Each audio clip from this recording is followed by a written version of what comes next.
Hello à tous, bienvenue. Donc aujourd'hui une petite vidéo sur Blockchain Group. Alors effectivement c'est une valeur que j'ai pas mal de fois, on va dire taclée sur les réseaux sociaux. On va être un peu honnête, on va arrêter de faire un peu le troll, on va regarder un peu les comptes. Alors effectivement c'est une société que je connais depuis pas mal de temps. Il faut savoir que Blockchain Group, j'étais dessus à 0,16 avant le Covid. Faut savoir que c'est une valeur. Alors, pourquoi j'étais rentré sur Blockchain Group à l'époque? Parce que je cherchais des valeurs qui étaient en rapport avec les blockchains, avec les cryptos surtout. Et puis je savais pas quoi prendre, j'avais pas encore mon compte Coinbase. Et du coup, c'est pas Coinbase en plus, je suis sur Binance, moi en fait, j'ai n'importe quoi. J'avais pas de compte et j'avais pas de crypto et j'étais dit, putain, ouais, faut que j'achète un truc, un rapport un peu avec la crypto. Et du coup, j'avais trouvé cette blockchain group. C'était une société qui avait changé de nom, elle s'appelait avant Lean Media. Et du coup, elle avait changé de nom pour s'appeler Blockchain Group. Donc moi, j'étais rentré dessus à 0,16, donc voilà, bon, tout en bas à l'époque, le forum n'était pas très animé sur Boursorama. Voilà, c'était tranquille. Franchement, je faisais mes vidéos, il n'y avait pas de soucis. Je ne me faisais pas attaquer direct. Non. Voilà. Et c'est vrai que bon, entre-temps, il y a eu le Covid. Donc moi, entre-temps, je suis sorti de la société parce que à l'époque du Covid, je peux vous dire que quand vous aviez des positions avant et que ça se pétait tout la gueule, t'es en mode, bon, les small caps, je vais devoir sortir, quoi. Donc j'étais sorti, j'avais Clara Nova et j'avais Blockchain Group, donc les deux, j'avais sorti. Quasiment à des plus bas, je crois. Bref, je peux pas savoir. Et puis du coup, après c'est reparti, et moi j'étais re-rentré dessus. Donc j'étais un peu en retard sur le dossier, j'étais rentré à 0,45. J'étais allé jusqu'à 1 euro. Après j'étais ressorti, j'en avais repris à 0,92 et j'étais allé à peu près vers les 1,94. Voilà. Là j'en ai repris dernièrement à 1,71. Alors effectivement, vous allez me dire, mais pourquoi le mec qui rentre à ces niveaux alors que sur les analyses techniques il dit 1,56? Après, j'ai déjà dit plusieurs fois, mes analyses techniques, je les fais pour les autres, je ne les fais pas pour moi. Voilà. Donc c'est vrai que les mecs, s'ils veulent être sûrs, il faut rentrer à ces niveaux-là. Moi, après, je fais un peu ce que je veux, et c'est vrai que je l'ai déjà dit plusieurs fois, j'ai toujours tendance à faire un peu du FOMO, à rentrer un peu trop rapidement sur les valeurs. Et c'est vrai que souvent je dis, faudrait que je regarde un peu plus ce que je fais et je me rappelle surtout de ce que je fais. C'est surtout ça. Et parce qu'il faut savoir que quand je fais des analyses techniques, je les fais souvent pour vous, pas pour moi. Donc c'est des sociétés en fait moi souvent qui me parlent pas. Blockchain Group si, mais d'autres non. Voilà. Donc c'est pour ça que moi c'est un peu difficile, mais c'est vrai que pour moi le bon prix ce serait plutôt un 56. On reviendra dessus après. Et je vais être plutôt gentil ce coup-ci. Je vais éviter de me taper tous les trolls à chaque fois qui dès qu'on donne un truc négatif sur la société, on se fait allumer. Donc déjà, je vous dis à l'avance, je vais essayer d'être le plus neutre possible. Vous aussi dans vos commentaires, si vous en mettez. Donc, allez, on y va. Alors, hop, donc on va commencer par le petit tableau que j'ai fait. Alors là encore, avant de troller, j'ai comparé avec Nextedia. Je le répète, pourquoi Nextedia? Nextedia, c'est une société qui a mis en place avec Blockchain Group le côté un peu blockchain. Alors, j'ai pas mis l'article, j'aurais peut-être dû mettre l'article. Je vais vous mettre là l'article, je vous montrerai. Nextedia et Blockchain Group. Je l'avais pas préparé en fait, voilà. Hop, comme ça je vous mettrai le petit article. Voilà, je vous montrerai après. Donc, Blockchain Group, Nextedia. Donc, on a une cap qui a 56 millions pour Blockchain Group et une autre qui est seulement à 37 millions pour Nextedia. On remarquera que les deux ont un chiffre d'affaires équivalent. Et un bénéfice net par action qui est moins bon chez Blockchain Group, on voit que c'est 0,02, alors que Nextedia, on est à 0,07 comme j'aime ça. Voilà. Les fonds propres, bon, du coup, je ne les ai pas mis sur Nextedia, on est à 725 000. Voilà, donc on voit que la société n'est absolument pas value, c'est clair et net. La trésorerie, par contre, elle est super impressionnante, 320 000 de trésorerie, plutôt bon. Un PER qui, du coup, élevé, bien sûr, 47, alors que l'autre il est à 15 chez Nextedia. Après, toujours pareil, maintenant le PER n'a pas vraiment de valeur, mais je vous le mets quand même à titre d'indication. Le prix actuel, on est à 1,71. Alors j'ai pas mis le prix de l'autre. Alors attendez, parce que du coup j'ai pas mis le prix de l'autre. Hop. Voilà, l'autre on est à 1,09€. Là, du coup je vais les mettre pour les deux. Donc les plus bas, les plus hauts. Donc 2,62 chez Blockchain Group, Nextedia 1,76. Et les plus bas, hop, sur un an, 0,5 chez Nextedia et 0,25 chez Blockchain Group. Et là, si on regarde les volumes, hop, on voit que les volumes sont beaucoup plus impressionnants chez Blockchain Group, c'est là où on voit que on est sur une valeur un peu réseaux sociaux, hein, parce qu'il y a beaucoup plus de gens qui sont dessus. Au niveau des volumes, ça se voit énormément. La cap, il n'y a pas une grosse différence, c'est à peu près la moitié, mais là, on est plus du triple, hein, au niveau des volumes. Donc voilà. Alors, donc, on va aller voir maintenant le reste. Alors, hop, du coup, il faut que je remette l'autre fenêtre. Voilà. Donc du coup, je vous montre ça, voilà, comme ça vous comprendrez. Voilà. Nextedia et The Blockchain s'associent sur des projets de blockchain. Voilà. C'est pour ça que je dis que souvent les deux sont un peu en rapport. Parce que vous voyez, Nextedia, expert en transformation digitale, Centré et The Blockchain Group, spécialiste en conseil technologique et marketing dans le blockchain, annonce un partenariat pour le déploiement de la technologie blockchain. Donc en fait, les deux devraient gagner de l'argent avec ça, quoi. Vous voyez ce que je veux dire? Donc c'est pour ça que je compare un peu souvent les deux. Voilà. Puis là, il parle d'Anetis, c'est assez marrant parce qu'il me semblait qu'Anetis, c'était chez Blockchain Group, c'est marrant ça. Bref, on passons. Alors donc du coup, alors qu'est-ce qu'on va faire? On va aller voir les résultats de la société. Donc les comptes, chiffre d'affaires, donc 25 millions, en baisse de 4%. Ils ont travaillé énormément les marges, hein, on voit que les marges sont vraiment bonnes, hein, 10%. Donc on a BTDA du coup qui est à 2 millions, excusez-moi. Résultat d'exploitation à 2,4 millions et du coup un résultat net part du groupe qui est positif alors qu'on était négatif l'année dernière. Donc c'est plutôt bien, une belle progression du résultat net part du groupe. On est sur une hausse de 560% du résultat net, donc vraiment là pour le coup c'est très très bon, donc grâce à des acquisitions. Hein. Donc les acquisitions, il y a Bounty Source, on a Anetis et Yorga, société qu'on a vue tout à l'heure. Donc du coup, puis aussi S2M aussi. Alors du coup je descends, alors attendez, hop, voilà.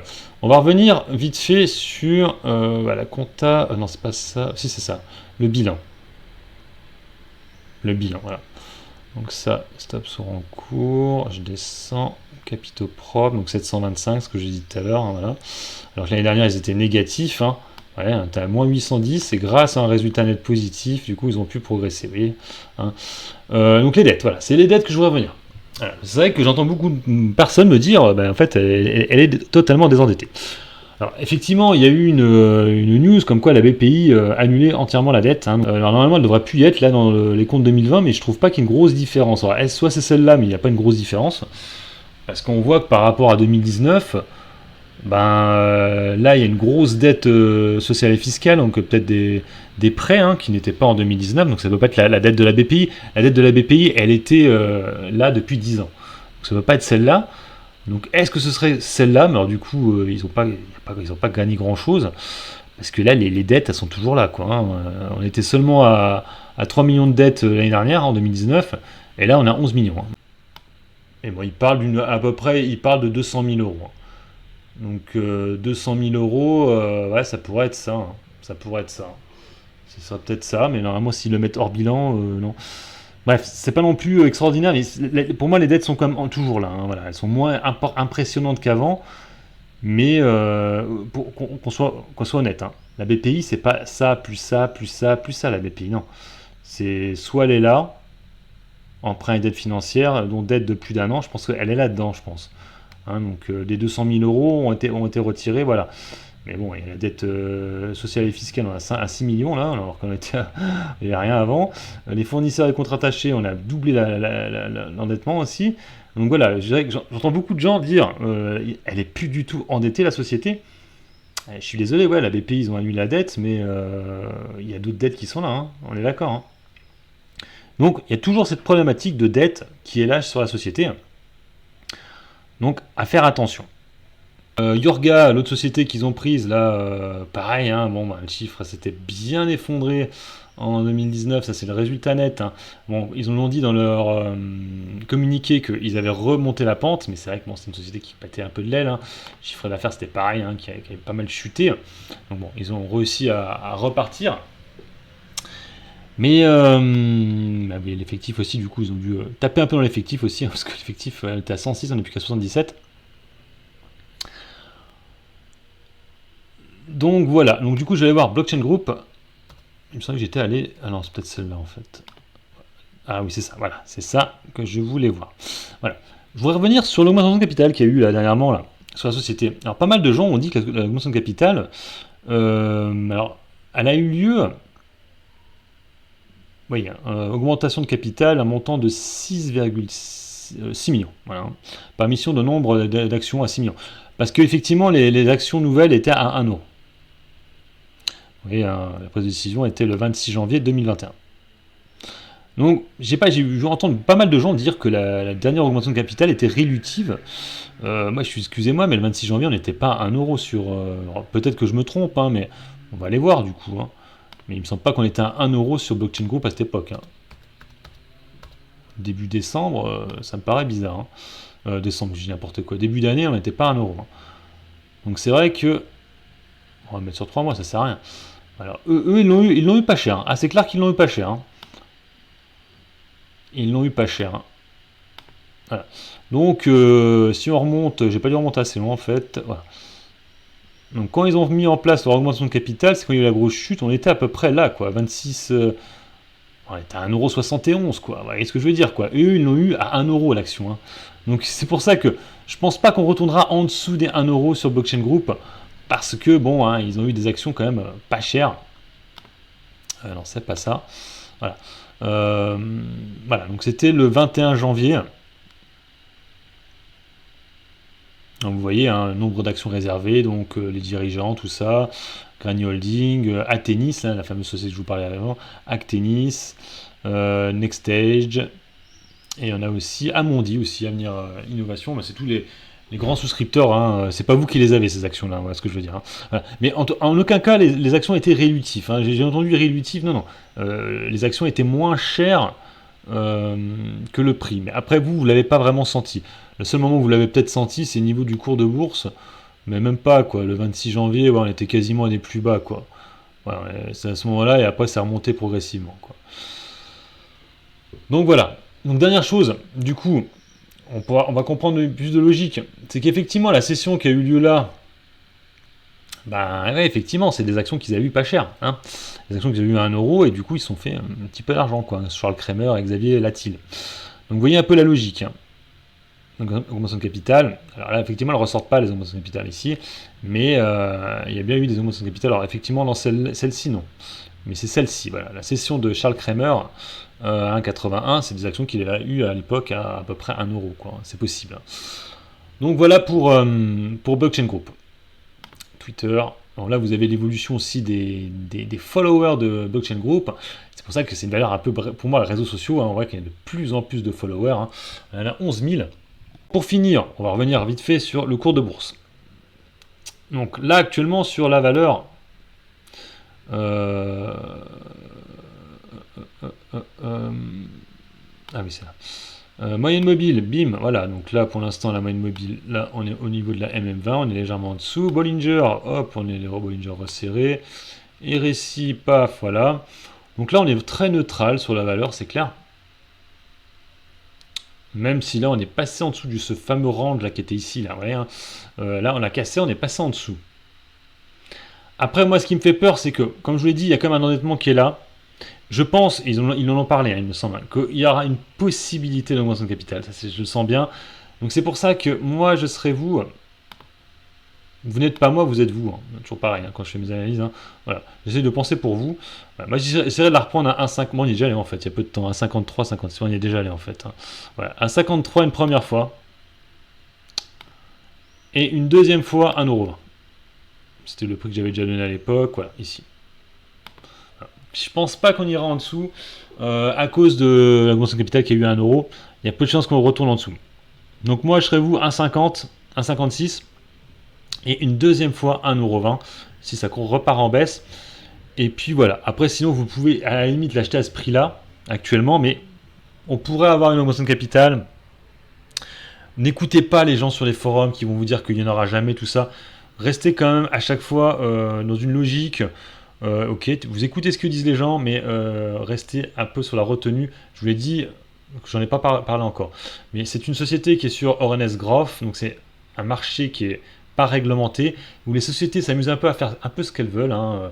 Et du coup, on a souvent des trucs comme ça sur ces valeurs, réseaux sociaux. Et si les crypto-monnaies continuent à chuter, ah oui, c'est ça que j'ai oublié de vous montrer. C'est ça. J'ai oublié de vous montrer ça. Je voulais vous montrer un comparatif avec le Bitcoin. Voilà, c'était ça que j'ai oublié de le faire. Voilà, le BTC. Hop là, l'US dollar. Voilà, c'est pour vous montrer à peu près l'évolution par rapport au Bitcoin. Vous voyez quand même que quand le Bitcoin il descend, bah, l'action elle descend quand même, hein, voilà. Et quand le Bitcoin monte, l'action elle monte. Voilà, alors, on a vu que là le Bitcoin est descendu. Voilà, ça s'est pas trop ressenti, mais on voit quand même que ça suit un petit peu. Voilà. Donc c'est vrai que elle a un peu corrélé mine de rien avec le Bitcoin. C'est un peu comme Total et le pétrole, quoi, hein. Même si maintenant ça n'a plus rien à voir. Là c'est pareil, ça a plus en rapport avec la blockchain, mais ce qui n'empêche que ça reste un peu corrélé. Et du coup, dernière comparaison, on va rajouter Nextedia, du coup, hein. Nextedia, voilà, Nextedia. Voilà. Donc là, vous voyez, hein, ce que je disais, c'est que voilà, Nextedia n'a absolument rien fait. On est sur une hausse, hein, de 570% sur Blockchain Group, alors que sur le Bitcoin, on est à seulement 310 et Nextedia, on a seulement 96%. Hein, c'est pour ça que c'est une valeur réseaux sociaux. C'est une très grosse hausse que peu de gens ont eu le temps de récupérer. Et du coup, maintenant, ils attendent une nouvelle grosse hausse. Mais faites attention, hein, faites très attention parce que soit vous y croyez, soit vous ne croyez pas. Donc là, dernière petite chose pour finir, c'est un article, hein, sur Microsoft par rapport à la blockchain qui peut faire réfléchir quand même par rapport à cette blockchain. Donc là, je vais faire un peu mon Tamikhamaj. Là, c'est à Microsoft, hein, donc c'est pas une petite société. Microsoft, ce qui a annoncé, donc c'est du 12 mai, hein, c'est un peu vieux, hein, mais qu'ils allaient fermer son service Azure Blockchain. Voilà, donc c'était un service qui était là depuis 6 ans et qui finalement il ferme en septembre prochain. Donc c'est là où on peut se dire, est-ce que la blockchain c'est vraiment l'avenir? Si une société comme Microsoft Azure, Microsoft, hein, se dit, bah non, finalement, vous voyez, ils le disaient, hein, la première incursion de Microsoft dans Azure Blockchain, machin, avec une offre sur la plateforme Ethereum en partenariat avec Consensys, fin janvier 2016, a mis à disposition un aperçu d'un environnement de laboratoire de la DevTest Lab d'Azure, afin que les services et partenaires travaillant sur la blockchain puissent utiliser ces technologies en dehors des machines virtuelles. L'objectif à court terme de Microsoft pour Azure BAAS, était de mettre à disposition la place de marché blockchain certifié. Dans l'intervalle, l'accent a été mis sur l'ajout de partenaires de toutes sortes, plutôt que d'essayer de choisir un nombre limité de partenaires potentiels, expliquent les responsables. Blockchain est la technologie sur laquelle s'appuie la crypto-monnaie Bitcoin, mais de nombreux fournisseurs et utilisateurs de technologie estiment qu'elle a bien d'autres usages. Une blockchain est un grand livre de comptes partagés, bon c'est beaucoup de blabla quoi. Microsoft a fini par proposer un aperçu, mais n'a pas fait grand chose pour mettre à jour le service. Cependant, la page produits d'Azure de Microsoft cite General Electric, JP Morgan, Singapore Airlines, Starbucks. Vous voyez, ils avaient aussi des grands clients, hein, quand même, hein. La documentation Microsoft suggère aux utilisateurs de commencer à migrer vers des alternatives dès maintenant. Donc vous voyez que Microsoft, eux, n'y croient pas vraiment en fait. Hein, ils n'ont jamais vraiment cru à la chose.